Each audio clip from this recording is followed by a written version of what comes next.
Hello guys, good morning. Idli vada ಅಂತ ಏನೋ ಕೊಟ್ಟಿದ್ದ, ಅದು ಇಡ್ಲಿ ತರಾನೇ ಇದ್ದಿದ್ದಿಲ್ಲ ತಿನ್ನಕ್ಕೆ. ಏನೋ ಅನ್ಎಕ್ಸ್ಪೆಕ್ಟೆಡ್ ಆಗಿದ್ದು ನಮಗೆ ಸಿಕ್ಕಿದ್ದು ಅಂದ್ರೆ, ಈ ದೇವಸ್ಥಾನ ನಿರ್ಮಾಣ ಮಾಡಿದ್ದು 12ನೇ ಶತಮಾನದಲ್ಲಿ. ಅಷ್ಟಿಲ್ದಲೇ ಕರ್ನಾಟಕಕ್ಕೆ ಟೈಟಲ್ ಕೊಟ್ಟಿಲ್ಲ. One state menu. ಇಲ್ಲೊಂದು ನಂದಿ ಇದೆ ನೋಡಿ, ಅದು ಬಿಟ್ರೆ ಇಲ್ಲೊಂದು ನಂದಿ ಇದೆ. ವಿತಿನ್ 20 ಮಿನಿಟ್ಸ್ ಅಲ್ಲ ನಾವು ರೀಚ್ ಆಗಬೇಕು. ಹೋಗಿದ್ರೆ ಟ್ರೈನ್ ಸಿಗತ್ತೆ, ಇಲ್ಲ ಅಂದ್ರೆ 6 ಗಂಟೆ ತನಕ wait. Hello guys, good morning. ನನ್ನ ಮತ್ತೊಂದು ಯೂಟ್ಯೂಬ್ ವಿಡಿಯೋಗೆ ಸ್ವಾಗತ. ಈಗ ಎಲ್ಲಪ್ಪ ಇದ್ದೀನಿ ಅಂತ ಅಂದರೆ, ನಾನು ಬೇಲೂರಲ್ಲಿದ್ದೀನಿ. ಬೆಳಗ್ಗೆನೇ ಬಂದೆ. ನಾನು ಶಿವಮೊಗ್ಗದಿಂದ ಬೆಳಗ್ಗೆ 4 ಗಂಟೆಗೆ ಬಂದೆ. ಬಾಣಾವರ ತನಕ ಟ್ರೈನಲ್ಲಿ ಬಂದ್ಬಿಟ್ಟು ಬಾಣಾವರದಿಂದ ಬೇಲೂರಿಗೆ ಬಸ್ಸಲ್ಲಿ ಬಂದೆ. ಕರೆಕ್ಟ್ ಈಗ ಟೈಮ್ ಬಂದ್ಬಿಟ್ಟು 8 ಗಂಟೆ ಆಗಿದೆ. ಬೇಲೂರು ಬಂದು ರೀಚ್ ಆಗಿದ್ದೀನಿ. ಬೇಲೂರಲ್ಲಿ ಏನು ಅಂದರೆ, ಒಂದು ಚೆನ್ನಕೇಶವ ಟೆಂಪಲ್ಲು, ಬೇಲೂರು ಆದಮೇಲೆ ಹಳೇಬೀಡು ಹೋಗ್ಬೇಕಂತ ಪ್ಲ್ಯಾನ್ ಇದೆ. ಈಗ ತಾನೇ ಬೇಲೂರು ಬಂದಿದ್ದೀನಿ. ಈಗ ತಿಂಡಿ ತಿಂದು ಈಗ ದೇವಸ್ಥಾನಕ್ಕೆ ಹೋಗಬೇಕು. ಇಲ್ಲಿಂದ ದೇವಸ್ಥಾನ ತುಂಬ ಹತ್ರನೇ ಇದೆ, ಒಂದು 300 ಮೀಟರ್ಸ್ ಇದೆ ಅಷ್ಟೇ. ಈ ಹೋಟೆಲ್ ಹುಡುಕ್ತಾ ಇದ್ದೀವಿ ತಿಂಡಿ ತಿನ್ನೋಕ್ಕೆ. ಎಲ್ಲಾದರೂ ಹೋಗಿ ತಿಂಡಿ ತಿಂದು ಆನಂತರ ಈಗ ದೇವಸ್ಥಾನಕ್ಕೆ ಹೋಗಬೇಕು. ಈಗ ತಾನೇ ತಿಂಡಿ ತಿನ್ಕೊಂಬಂದೆ.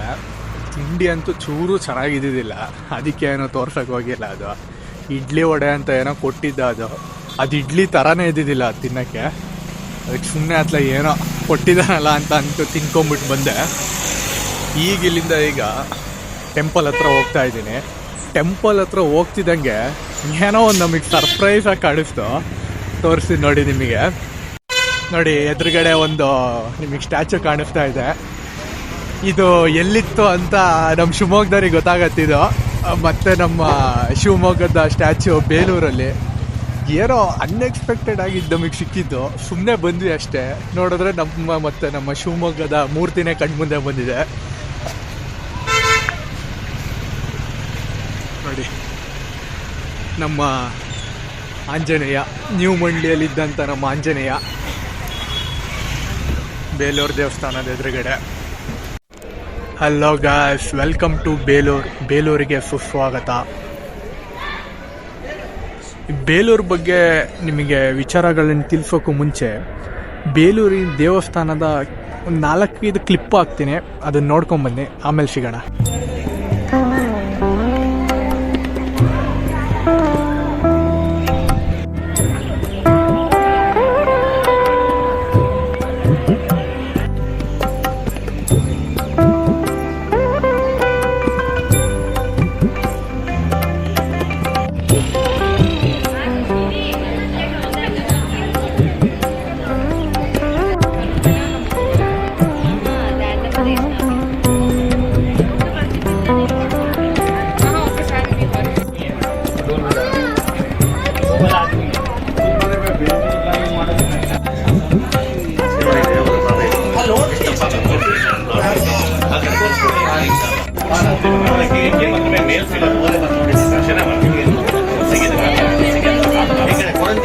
ಅಂತೂ ಸಂಡೇ ಆಗಿರೋದ್ರಿಂದ ಫುಲ್ಲು ಕ್ರೌಡ್ ಇದೆ ಟೆಂಪಲ್ ಒಳಗಡೆ. ಸಿಕ್ಕಾಬಟ್ಟೆ ಜನ ಇದ್ದಾರೆ. ಅದರಲ್ಲೂ ಜಾಸ್ತಿ ಅಂತ ಅಂದರೆ ಸ್ಕೂಲ್ ಮಕ್ಳಿಗೆ ಟ್ರಿಪ್ ಕರ್ಕೊಂಬಂದಿದ್ದಾರೆ ಎಲ್ಲ ಕಡೆಯಿಂದನೂ. ಆಲ್ಮೋಸ್ಟ್ ಜಾಸ್ತಿ ನಾರ್ತ್ ಕರ್ನಾಟಕ ಸೈಡಿಂದ ತುಂಬ ಜನ ಇದ್ದಾರೆ. ನಮಗೆ ಅಲ್ಲಿ ಬರ್ತಾನೆ ಒಂದು 3 ಬಸ್ ಸಿಕ್ತು. ಕಲ್ಯಾಣ ಕರ್ನಾಟಕ ಸಾರಿಗೆ, ಅದು ಕಾಂಟ್ರಾಕ್ಟ್ ಬಸ್ಸು, ಅಂದರೆ ಶೈಕ್ಷಣಿಕ ಪ್ರವಾಸ ಬಂದಿರೋದು. ಸಿಕ್ಕಾಬಟ್ಟೆ ಜನ ಇದ್ದಾರೆ. ದೇವಸ್ಥಾನದ ಇತಿಹಾಸ ನಿಮಗೆ ಹೇಳಬೇಕು ಅಂತ ಅಂದರೆ, ಈ ದೇವಸ್ಥಾನ ನಿರ್ಮಾಣ ಮಾಡಿದ್ದು 12ನೇ ಶತಮಾನದಲ್ಲಿ. ಈ ದೇವಸ್ಥಾನನ ಪೂರ್ಣವಾಗಿ ಕಟ್ಟಿ ಮುಗಿಸ್ಲಿಕ್ಕೆ 103 ವರ್ಷಗಳನ್ನು ತಗೊಂಡಿದ್ದಾರೆ. ಈ ಬೇಲೂರು ಏನಿದೆ ಅಲ್ಲ, ಈ ಬೇಲೂರು ಮೊದಲು ಹೊಯ್ಸಳ ಸಾಮ್ರಾಜ್ಯದ ರಾಜಧಾನಿ ಆಗಿತ್ತು. ಆ ನಂತರ ಈ ಬೇಲೂರಿಂದ ಹಳೇಬೀಡಿಗೆ ಶಿಫ್ಟ್ ಮಾಡ್ಕೊತಾರೆ. ಈ ದೇವಸ್ಥಾನ ಕಟ್ಟಿರೋದಕ್ಕೆ ಮೇನ್ ರೀಸನ್ ಏನು ಅಂತ ಅಂದರೆ, ಚೋಳರ ವಿರುದ್ಧ ವಿಜಯ ಸಾಧಿಸಿರೋ ನೆನಪಿಗೋಸ್ಕರ ಈ ದೇವಸ್ಥಾನವನ್ನು ಕಟ್ಟಿದ್ದಾರೆ. ಈ ದೇವಸ್ಥಾನ ಮೇಯ್ನ್ ಆಗಿ ಏನು ಅಂತ ಅಂದರೆ, ವಿಷ್ಣು ದೇವರಿಗೆ ಅರ್ಪಿಸ್ತಾರೆ. ನೀವೇನಾದರೂ ಈ ಟೆಂಪಲ್ನ ನೋಡೋಕ್ಕೆ ಪಬ್ಲಿಕ್ ಟ್ರಾನ್ಸ್ಪೋರ್ಟಲ್ಲಿ ಬರ್ತೀರಾ ಅಂತ ಅಂದರೆ, ಬೆಂಗಳೂರಿಂದ ಬರೋದಾದರೆ ನಿಮಗೆ ಹಾಸನ್ ರೈಲ್ವೆ ಸ್ಟೇಷನ್ ನಿಯರ್ ಆಗುತ್ತೆ. ಹಾಸನಿಂದ ಏನು ಅಂತಂದ್ರೆ ತುಂಬ ಬಸ್ಸಸ್ಗಳು ಬೇಲೂರಿಗಿದೆ. ಬಸ್ಸಿಂದ ಏನು ಪ್ರಾಬ್ಲಮ್ ಇಲ್ಲ. ಇನ್ ಕೇಸ್ ನೀವು ಶಿವಮೊಗ್ಗ ಕಡೆಯಿಂದ ಏನಾದರೂ ಬರ್ತೀರಾ ಅಂತ ಅಂದರೆ, ಬಾಣಾವರ ರೈಲ್ವೆ ಸ್ಟೇಷನ್ ತುಂಬ ನಿಯರ್ ಆಗುತ್ತೆ. ಬಾಣಾವಾರದಿಂದ ನೀವು ವಿತಿನ್ 45 ಮಿನಿಟ್ಸ್ ಒಳಗೆಲ್ಲ ಬೇಲೂರು ದೇವಸ್ಥಾನಕ್ಕೆ ಬಂದು ರೀಚ್ ಆಗ್ಬೋದು. ಬಸ್ ಸ್ಟ್ಯಾಂಡಿಂದ ರೈಲ್ವೆ ಸ್ಟೇಷನ್ ಬಂದ್ಬಿಟ್ಟು ಕೇವಲ 400 ಮೀಟರ್ಸ್ ಇದೆ ಅಷ್ಟೇ. ವಾಕಬಲ್ ಡಿಸ್ಟೆನ್ಸಲ್ಲೇ ಬಂದ್ಬಿಟ್ಟು ಇಲ್ಲಿ ರೀಚ್ ಆಗ್ಬೋದು. ತುಂಬ ಹತ್ತಿರ ಇದೆ. ಇದನ್ನೆಲ್ಲ ನೋಡಿದಾಗ ನನಗೊಂದು ಮಾತು ನೆನ್ಪು ಬಂತು. ಎಷ್ಟೊಂದು ಜನ ಹೇಳೋದು ಕೇಳಿದ್ದೀನಿ, ಕರ್ನಾಟಕನ ನಾವು ಬೆಳೆಸ್ತಾ ಇದ್ದೀವಿ ಅಂತ ಅಂದ್ಬಿಟ್ಟು. ಇಲ್ಲಿ ನೋಡಿ ಒಂದ್ಸತಿ ಫುಲ್ಲು ನಾವುಗಳು ಹುಟ್ಟೋಕ್ಕೂ ಮುಂಚೆ ಕರ್ನಾಟಕ ಯಾವ ಥರ ಬೆಳೆದಿತ್ತು ಅಂತ ಇದೊಂದು ಸಣ್ಣ ಉದಾಹರಣೆ ಅಷ್ಟೇ. ಈ ಥರ ಕರ್ನಾಟಕದ ಪ್ರತಿ ಮೂಲೆಗೆ ಹೋದರೆ ಪ್ರತಿ ಒಂದೊಂದು ಕಲ್ಲು ಕೂಡ ಒಂದೊಂದು ಕತೆ ಹೇಳುತ್ತೆ.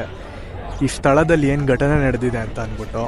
ಇದು ನಮ್ಮ ಕರ್ನಾಟಕ ಅಂತ ಅಂದರೆ ಅಷ್ಟಿಲ್ದಲೇ ಕರ್ನಾಟಕಕ್ಕೆ ಟೈಟಲ್ ಕೊಟ್ಟಿಲ್ಲ, ಒನ್ ಸ್ಟೇಟ್ ಮೆನಿ ವರ್ಲ್ಡ್ ಅಂತ ಅಂದ್ಬಿಟ್ಟು. ಕರ್ನಾಟಕದ ಭೂಭಾಗನೇ ಆ ಥರ ಇದೆ. ನೀವು ಕೆಳಗಡೆ ಸೌತಿಂದ ಹಿಡಿದ್ಬಿಟ್ಟು ನಾರ್ತ್ ಕರ್ನಾಟಕ ಹೋದರೆ ಪ್ರತಿ 100 ಕಿಲೋಮೀಟ್ರು, ಪ್ರತಿ 60 ಕಿಲೋಮೀಟ್ರ್ಗಳಿಗೆ ಮಾತಾಡೋವಂಥ ಭಾಷೆಯಲ್ಲಿ ಬದಲಾವಣೆ ಇದೆ. ಊಟದ ಅಲ್ಲಿ ಬದಲಾವಣೆ ಇದೆ. ಬೆಳೆಯೋವಂಥ ಬೆಳೆ ಕೂಡ ಬದಲಾಗ್ತಾ ಹೋಗುತ್ತೆ. ಇದು ನಮ್ಮ ಕರ್ನಾಟಕ ಅಂತ ಅಂದರೆ. ನಮ್ಮ ಕರ್ನಾಟಕದಲ್ಲಿ ಸುತ್ತಾಡೋದೇ ಒಂದು ಹೆಮ್ಮೆ. ಅದರಲ್ಲೂ ನನಗಂತೂ ತುಂಬ ಖುಷಿ ಆಗುತ್ತೆ. ಕರ್ನಾಟಕದಲ್ಲಿ ಟ್ರಿಪ್ ಮಾಡಬೇಕು ಅಂತ ಅಂದರೆ ತುಂಬ ಖುಷಿ ಆಗುತ್ತೆ. ಈಗ ನಾವು ಬೇಲೂರು ಟೆಂಪಲನ್ನು ಮುಗಿಸ್ಕೊಂಡ್ಬಿಟ್ಟು ಹಳೇಬೀಡು ಸೈಡ್ ಹೋಗ್ತಾ ಇದ್ದೀವಿ. ಈ ಬೇಲೂರು ಟೆಂಪಲ್ ವ್ಲಾಗ್ ಎಷ್ಟು ನಿಮಿಷ ಆಗತ್ತಂತ ನೋಡಬೇಕು. ಇನ್ ಕೇಸ್ ಏನಾದರೂ 10 ಮಿನಿಟ್ಸ್ ಒಳಗಾಯಿತು ಅಂತ ಅಂದರೆ ಹಳೇಬೀಡು ವೀಡಿಯೋಸನ್ನು ಇದಕ್ಕೆ ಸೇರಿಸ್ತೀನಿ. ಇನ್ ಕೇಸ್ ಬೇಲೂರದೇ ಏನಾದರೂ ಸ್ವಲ್ಪ ಲೆಂತ್ ಜಾಸ್ತಿ ಆಯಿತು ಅಂತ ಅಂದರೆ ಪಾರ್ಟ್ 1 ಪಾರ್ಟ್ 2 ಆಗಿ ಬರುತ್ತೆ ವೀಡಿಯೋ. ನೋಡೋಣ ಮನೆಗೆ ಹೋದ್ಮೇಲೆ ಎಲ್ಲ ಎಷ್ಟು ನಿಮಿಷ ಆಗಿದೆ ಅಂತ ಎಲ್ಲ ಕೌಂಟ್ ಮಾಡ್ತೀನಿ. ಸೊ ಈಗ ನಾವೀಗ ಎಲ್ಲಿದ್ದೀವಿ ಅಂತ ಅಂದರೆ ಈಗ ಬೇಲೂರು ಬಸ್ ಸ್ಟ್ಯಾಂಡ್ ಹತ್ರ ನೀವು ಹೋಗ್ತಾ ಇದ್ದೀನಿ. ಇಲ್ಲಿಂದ ಹಳೇಬೀಡಿಗೆ ಬಸ್ಸಲ್ಲಿ ಹೋಗಬೇಕು. ಇಲ್ಲಿಂದ ಒಂದು around 25 to 30 minutes Halebidu direct. ಅದೂ ಅಷ್ಟೇ ದೇವಸ್ಥಾನದ ಎದುರುಗಡೆನೇ ಹೋಗುತ್ತೆ. ಈಗ ಹಳೇಬೀಡಿಗೆ ಹೋಗ್ಬಿಟ್ಟು ಹಳೇಬೀಡಿಂದ ನೆಕ್ಸ್ಟ್ ನಮ್ಮ ಊರ ಕಡೆಗೆ ಹೋಗಬೇಕು. ಈಗ ಬೇಲೂರು ಬಸ್ ಸ್ಟ್ಯಾಂಡಿಗೆ ಬಂದೆ. ಬರ್ತಿದ್ದಂಗೆ ನನ್ನ ಪುಣ್ಯಕ್ಕೆ ಬಸ್ ಹಂಗೆ ರೆಡಿ ನಿಂತಿತ್ತು. ಅದು ಕುತ್ಕೊಂಡ್ವಿ. ಇಲ್ಲಿಂದ ಒಂದು 20 ಮಿನಿಟ್ಸ್ ಅಷ್ಟೇ ಹಳೇಬೀಡಿಗೆ ಹೋಗಿ ಹಳೇಬೀಡು ದೇವಸ್ಥಾನಗಳನ್ನೆಲ್ಲ ನೋಡಿಕೊಂಡು ಅಲ್ಲಿಂದ ಸೀದಾ ಬಾಣಾವರ ಹೋಗ್ಬೇಕು. ಬಾಣಾವರದಿಂದ ಕರೆಕ್ಟಾಗಿ 1:30ಕ್ಕೆ ಟ್ರೈನ್ ಇದೆ. ಅಷ್ಟೊತ್ತಿಗೆ ಹೋಗೋಕ್ಕಾಗತ್ತೋ ಇಲ್ಲ ಗೊತ್ತಿಲ್ಲ. ಇನ್ ಕೇಸ್ ಆ ಟ್ರೈನ್ ಮಿಸ್ ಆದರೆ ಇನ್ನೊಂದು ಟ್ರೈನ್ ಇರೋದು 6 ಗಂಟೆಗೆ, ಅಲ್ಲಿವರೆಗೂ ಕಾಯಬೇಕು. ಇಲ್ಲಾಂದರೆ ಅರಸೀಕೆರೆಗೆ ಹೋಗಬೇಕು. ನೋಡಬೇಕು, ಇನ್ ಕೇಸ್ ಬೇಗ ಆದರೆ ಬೇಗ, ಇಲ್ಲಾಂದರೆ ವೆಯ್ಟ್ ಮಾಡೋದು. ನೋಡೋಣ ಏನು ಮಾಡೋದು ಅಂತ ಅಂದ್ಬಿಟ್ಟು. ಈಗ ನಮ್ಮ ಕಾರ್ಣಿಕ್ ಮತ್ತು ನಮ್ಮ ಮನೋಜ್ ಎಚ್.ಎನ್ ಅವರು ರಿವ್ಯೂ ಹೇಳ್ತಾರೆ, ದೇವಸ್ಥಾನದ್ದು ರಿವ್ಯೂ ಮಾಡ್ಬೇಕಂತವ್ರು. ನೋಡೋಣ ಬನ್ನಿ ಏನು ಹೇಳ್ತಾರೆ ಕೇಳ. ಕಾರ್ವಿಂಗ್ಸ್ ಮಾತ್ರ ನೆಕ್ಸ್ಟ್ ಲೆವೆಲ್. ಏನಿಲ್ಲ ಅರ್ಧ ದಿನ ಬೇಕು ನೋಡೋಕ್ಕೆ. ಮಾತ್ರ ಜನ ಮಾತ್ರ ಕರೆಕ್ಟಾಗಿ ಫೋಟೋ ತೆಗಿಯೋಕ್ಕೆ ಬಿಟ್ಟಿಲ್ಲ. ಎಲ್ಲರೂ ಅಡ್ಡಾಡ ಬರ್ತಿದ್ರು. ಆದರೂ ಏನೇನೋ ಆ ಕಡೆ ಈ ಕಡೆ ಹೋದಾಗೆಲ್ಲ ಜಾಗದಲ್ಲಿ ತೆಗ್ದಿದ್ದೀವಿ. ನಮ್ಮ ಮನೋಜ್ ಅಂತ ಮಾತೇ ಆಡಲ್ಲ, ಫಸ್ಟ್ ಟೈಮ್ ಮಾತಾಡ್ತಾ ಇದ್ದಾನೆ, ಕೇಳಿಸ್ಕೊಳ್ಳಿ. ದೇವಸ್ಥಾನ ಮಾತ್ರ 12ನೇ ಶತಮಾನ ದೇವಸ್ಥಾನ. ಕೆತ್ತನೆ ಮಾತ್ರ ಕೇಳಲೇಬೇಕು, ಚೆನ್ನಾಗೇ ಇದ್ದಾವೆ. ಅರ್ಧ ದಿನ ಅಲ್ಲ, ಒಂದು ದಿನಾನೇ ಬೇಕು. ಯಾಕಂದರೆ ಹೊರಗಡೆಗಿಂತ ಒಳಗಡೆ ಇನ್ನೂ ಚೆನ್ನಾಗಿದೆ. ಅಷ್ಟು ಡೀಟೇಲ್ ಆಗಿ ಮೈನ್ಯೂಟ್ ಆಗಿ ಮಾಡಿರೋದು ಎಲ್ಲೂ ಸಿಗದೇ ಇರ್ಬೋದು. ನಾನು ನೋಡಿರೋದು ಬೆಸ್ಟ್ ಅಂದರೆ ಇದೆ. ಇದು ಒಂದು. ಸೊ ಈಗ ತಾನೇ ಹಳೇಬೀಡು ದೇವಸ್ಥಾನದ ಒಳಗೆ ಬಂದೆ. ಈ ಹಳೇಬೀಡು ದೇವಸ್ಥಾನನ ಹೊಯ್ಸಳೇಶ್ವರ ದೇವಸ್ಥಾನ ಅಂತ ಕರೀತಾರೆ. ಈ ಹೊಯ್ಸಳೇಶ್ವರ ಅಂತ ಏನಕ್ಕೆ ಕರೀತಾರೆ ಅಂತ ನಿಮ್ಗೆ ಆಮೇಲೆ ಹೇಳ್ತೀನಿ. ಮೊದಲು ಇದ್ರ ಇತಿಹಾಸ ನೋಡೋದಾದರೆ ಈ ದೇವಸ್ಥಾನ ಕೂಡ 12ನೇ ಶತಮಾನದಲ್ಲೇ ನಿರ್ಮಿಸಿದ್ದು. ಈ ದೇವಸ್ಥಾನನ ಕಂಪ್ಲೀಟ್ ಕಟ್ಟಿ ಮುಗಿಸೋಕ್ಕೆ 40 ವರ್ಷಗಳ ಕಾಲ ಸಮಯ ತೊಗೊಂಡಿದ್ದಾರೆ. ಮೊದಲು ಬೇಲೂರು ಇವರ ರಾಜಧಾನಿಯಾಗಿತ್ತು. ಆ ನಂತರ ಹಳೇಬೀಡಿಗೆ ಶಿಫ್ಟ್ ಆದರು. ನಾನು ಆವಾಗಲೇ ನಿಮಗೆ ಹೊಯ್ಸಳೇಶ್ವರ ಅಂತ ಒಂದು ಪದ ಹೇಳಿದೆ. ಈಗ ನೋಡಿ, ನಾನು ಇಲ್ಲಿಗೆ ಬರ್ತಿದ್ದಂಗೆ ಒಂದು ವಿಚಾರ ಅಬ್ಸರ್ವ್ ಮಾಡಿದೆ. ಬರ್ತಿದ್ದಂಗೆ ನನ್ನ ಕಣ್ಣಿಗೆ ಕಾಣಿಸಿದೇನು ಅಂತಂದರೆ 2 ನಂದಿಗಳು ತೋರಿಸ್ತೀನಿ ನೋಡಿ. ಇಲ್ಲೊಂದು ನಂದಿ ಇದೆ ನೋಡಿ, ಅದು ಬಿಟ್ಟರೆ ಇಲ್ಲೊಂದು ನಂದಿ ಇದೆ. ಈ 2 ನಂದಿ ಏನಕ್ಕಿರ್ಬೋದು ಅಂತ ನೀವು ಗೆಸ್ ಮಾಡಿದ್ರೆ ಆಬ್ವಿಯಸ್ಲಿ ನಂದಿ ಇರೋ ಕಡೆ ಲಿಂಗು ಇದ್ದೇ ಇರುತ್ತೆ. 2 ನಂದಿ ಇದೆ ಅಂತ ಅಂದರೆ 2 ಲಿಂಗು ಇದೆ ಅಂತ ಅರ್ಥ. ಹಾಗಾಗಿ ಈ ದೇವಸ್ಥಾನದಲ್ಲಿ ಏನು ಅಂತ ಅಂದರೆ 2 ಲಿಂಗುಗಳಿದೆ. ನಿಮಗಾಗಲೇ ಒಂದು ವರ್ಡ್ ಹೇಳಿದೆ, ಹೊಯ್ಸಳೇಶ್ವರ ಅಂತ. ಈ ಹೊಯ್ಸಳೇಶ್ವರ ಅನ್ನೋ ವರ್ಡ್ ಏನು ಕೇಳಿದೆ ಅಂತ ಅಂದರೆ, ಈ ದೇವಸ್ಥಾನದಲ್ಲಿ 2 ಲಿಂಗಗಳಿದೆ. ಒಂದು ಲಿಂಗ ಪುರುಷನಿಗೆ ಪ್ರತಿನಿಧಿ ಆದರೆ ಇನ್ನೊಂದು ಲಿಂಗ ಸ್ತ್ರೀಗೆ ಪ್ರತಿನಿಧಿ ಆಗುತ್ತೆ. ಈ ಪುರುಷ ಪ್ರತಿನಿಧಿ ಲಿಂಗಕ್ಕೆ ಹೊಯ್ಸಲೇಶ್ವರ ಅಂತ ಕರೀತಾರೆ, ಸ್ತ್ರೀ ಪ್ರತಿನಿಧಿ ಲಿಂಗಕ್ಕೆ ಶಾಂತಲೇಶ್ವರ ಅಥವಾ ಶಾಂತಲಾ ದೇವಿ ಅಂತ ಹೆಸರಿನಿಂದ ಕರೀತಾರೆ. ಇವತ್ತಿನ ವ್ಲಾಗಲ್ಲಿ ಟ್ರಿಪ್ ಜೊತೆಗೆ ಸ್ವಲ್ಪ ಇನ್ಫಾರ್ಮೇಷನ್ ಕೂಡ ಇತ್ತು. ಇನ್ಫಾರ್ಮೇಷನ್ ಅಂತ ಅಂದರೆ ಏನೋ ತುಂಬ ಇನ್ಫಾರ್ಮೇಷನ್ ಎಲ್ಲ ಏನಿದ್ದಿದ್ದಿಲ್ಲ, ನನಗೆ ಗೊತ್ತಿರೋ ಅಷ್ಟು ಹೇಳಿದ್ದೀನಿ ಅಷ್ಟೇ. ಚೆನ್ನಾಗಿತ್ತು, ತುಂಬ ಎಕ್ಸ್ಪೀರಿಯನ್ಸ್ ಚೆನ್ನಾಗಿತ್ತು. ಬೇಲೂರು ಮತ್ತು ಹಳೆಬೀಡು ನೋಡಿ, ನಮ್ಮ ಕರ್ನಾಟಕದ ವೈಭವ ಅಂತಲೇ ಕರಿತೀವಿ. ಬೇಲೂರು ಮತ್ತು ಹಳೆಬೀಡು, ಹಂಪಿ ಆಗಿರ್ಬೋದು, ಬಾದಾಮಿ, ಐಹೊಳೆ, ಪಟ್ಟದಕಲ್ಲು ಥರ ಅನೇಕ ಜಾಗಗಳಿದೆ ನಮ್ಮ ಕರ್ನಾಟಕದಲ್ಲಿ. ಇದೆಲ್ಲ ನಮ್ಮ ಕರ್ನಾಟಕದ ವೈಭವ ಅಂತ ಹೇಳೋಕ್ಕೆ ನಮ್ಮ ಹೆಮ್ಮೆ ಆಗುತ್ತೆ. ಫ್ರೆಂಡ್ಸ್, ಈಗ ನಮ್ಮ ಬೇಲೂರು ಹಳೆಬೀಡು ಎರಡೂ ದೇವಸ್ಥಾನಗಳನ್ನು ಮುಗಿಸ್ಕೊಂಡು ಈಗ ನಾವು ಬಾಣಾವರ ಹೋಗ್ತಾ ಇದ್ದೀವಿ. ಬಾಣಾವರ ಏನಕ್ಕೆ ಅಂತ ಅಂದರೆ ಈಗ ನಮ್ಮ ಟ್ರೈನ್ ಇದೆ ಬಾಣಾವರದಲ್ಲಿ. ಫುಲ್ ಒಂಥರ ಚಾಲೆಂಜಿಂಗ್ ಸಿಚುವೇಶನ್. ಈಗ ಮೈಸೂರಿಂದ ಹೊರಟಿದ್ದಾನೆ ಅವನು ಶಿವಮೊಗ್ಗಕ್ಕೆ.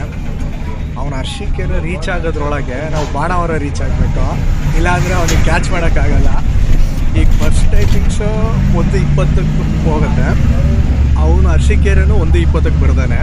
ಅಲ್ಲಿಂದ ಅಲ್ಲಿ ಕರೆಕ್ಟಾಗಿ 8 ನಿಮಿಷ ಟೈಮ್ ಸಿಗುತ್ತೆ ನಮಗೆ. ರೈಲ್ವೆ ಸ್ಟೇಷನಿಗೆ ಹೋಗಿ ಟಿಕೆಟ್ ತೊಗೊಂಡು ಟ್ರೈನ್ ಹತ್ತಬೇಕು. ಫುಲ್ ಒಂಥರ ಮಜಾ ಇದೆ. ಒಳ್ಳೆ ಟ್ರೈನ್ ಸಿಗತ್ತೋ ಎಲ್ಲ ಗೊತ್ತಿಲ್ಲ, ಸಿಕ್ಕಿಲ್ಲ ಅಂದರೆ 6 ಗಂಟೆದಾಗ ವೆಯ್ಟ್ ಮಾಡಬೇಕು. ನೋಡೋಣ ಬನ್ನಿ, ಟ್ರೈನ್ ಸಿಗತ್ತೆ ಅಂತ ಸ್ಟ್ರಾಂಗ್ ಆಗಿ ಅನ್ನಿಸ್ತಾ ಇದೆ. ಹೋಗೋಣ ಬನ್ನಿ, ಹೋಗ್ಬಿಟ್ಟು ರೈಲ್ವೆ ಸ್ಟೇಷನಲ್ಲಿ ಸಿಗ್ತೀನಿ ನಿಮಗೆ. ಅಂತೂ ಇಂತೂ ಗಾಯ್ಸ್, ಬಾಣಾವರ ರೈಲ್ವೆ ಸ್ಟೇಷನ್ ಬಂದು ರೀಚ್ ಆದೆ. ಫುಲ್ಲು ಸದ್ಯ ಅವನಲ್ಲಿ ಡಿಲೇ ಮಾಡ್ಕೊಂಡೆ ಅರಸೀಕೆರೆಯಿಂದ ಹಿಂದೆ 2 ಗಂಟೆಗೆ ಬರುತ್ತೆ, ಇನ್ನೂ ಅರ್ಧ ಗಂಟೆ ಟೈಮ್ ಇದೆ, ಆರಾಮಾಗಿ ಕುತ್ಕೊಬೋದು. ಬನ್ನಿ, ಟ್ರೈನ್ ಬಂದಮೇಲೆ ಸಿಗ್ತೀನಿ ನಿಮಗೆ. ಫೈನಲಿ ಫಸ್ಟು ಇಷ್ಟೊತ್ತು ವೆಯ್ಟ್ ಮಾಡಿ ಟ್ರೈನ್ ಬಂದು ಇಲ್ಲಿಂದ ಒಂದು 2 ಅವರ್ ಶಿವಮೊಗ್ಗ ರೀಚ್ ಆಗಿದೆ. 4:30 ಶಿವಮೊಗ್ಗ ರೀಚ್ ಆಗುತ್ತೆ. ಈ ಬ್ಲಾಗನ್ನು ಇಲ್ಲಿಗೆ ಎಂಡ್ ಮಾಡ್ತಾ ಇದ್ದೀನಿ. ಬ್ಲಾಗ್ ಹೇಗಿತ್ತು ಅಂತ ಕಮೆಂಟ್ ಮಾಡಿ ಹೇಳಿ. ಹಾಗೆ ಲೈಕ್ ಮಾಡೋಕ್ಕೆ ಮರಿಬೇಡಿ, ಫಾಲೋ ಮಾಡಿ, ಸಬ್ಸ್ಕ್ರೈಬ್ ಮಾಡಿ. Thank you.